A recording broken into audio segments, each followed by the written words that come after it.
iPads and other devices are called tablets because they belong on tables. They are tested 20 centimeters away from that big guy that I showed you before. 20 centimeters away.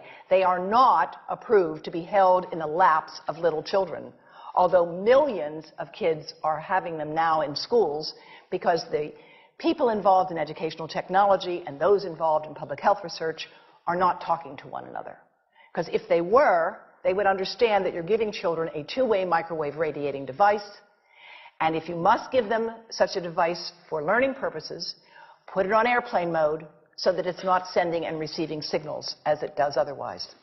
Now, this is some new modeling, again, that we've developed with colleagues in Brazil, and we can share with you how we've done it.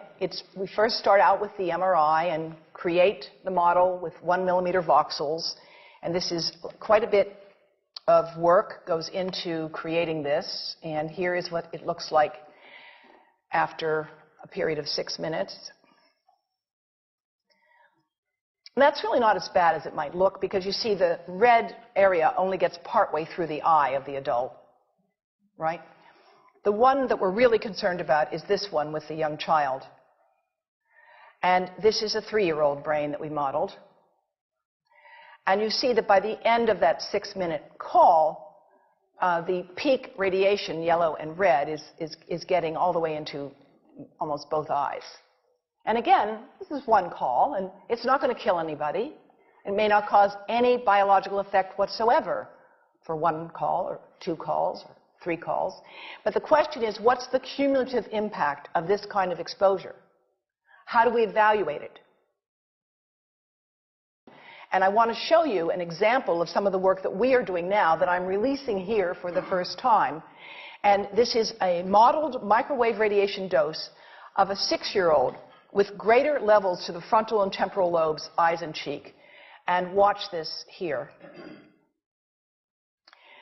Now, yellow, white, and red are the hottest, all right? And if you look carefully, you will see it's going into the eye, the nose. Do it again, just so you'll get to see it. And partly into the brainstem. Now, that's just showing you that there's going to be some exposure into that area of a young head. It doesn't tell you that there's any biological effect, right? Now, the next slide is going to show you something that might be of interest to students and faculty here. And that has to do with exposure to the reproductive organs. We call them the gonads. I think you say the testicles. And bone marrow. And look here at the radiation as it gets into the groin area.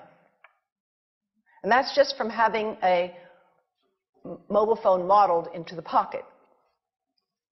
And this, again, is based on a normalized SAR with I think we had a dipole antenna. Now, the breast. The breast is mostly fat, contains a lot of fluid. Things that contain fat and fluid cook faster in the microwave oven. Now, a cell phone can't cook anything, all right? Mobile phones do not pop popcorn. That was a fraud. They don't make any heat that we know of, otherwise they wouldn't be permitted.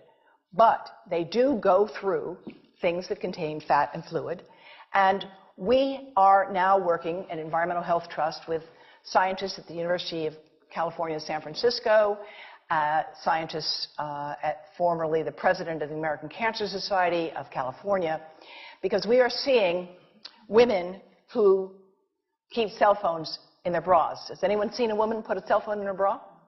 Hands up, please. Please tell them you've heard now why they shouldn't do that. And here I want to show you our first case report from 2009, and we now have many more. This was a Chinese-American woman who used her cell phone 4 hours a day in her bra for 10 years while she was driving. Now, and you drive with a phone on your body. The phone is smart. It's going to go from one tower to another, and it's going to say, here I am, where are you, here I am. And it's going to be going to max power each time it moves from one cell tower to another. And there it was right next to her chest. And the tumors that developed right under the antenna of the phone. unusual tumors. But in the meantime, people have a right to know how you can minimize exposure. And again, I think this information is available on our website, will be available on yours. Remember, if you have to give a phone to a child, put it on airplane mode. And think about this.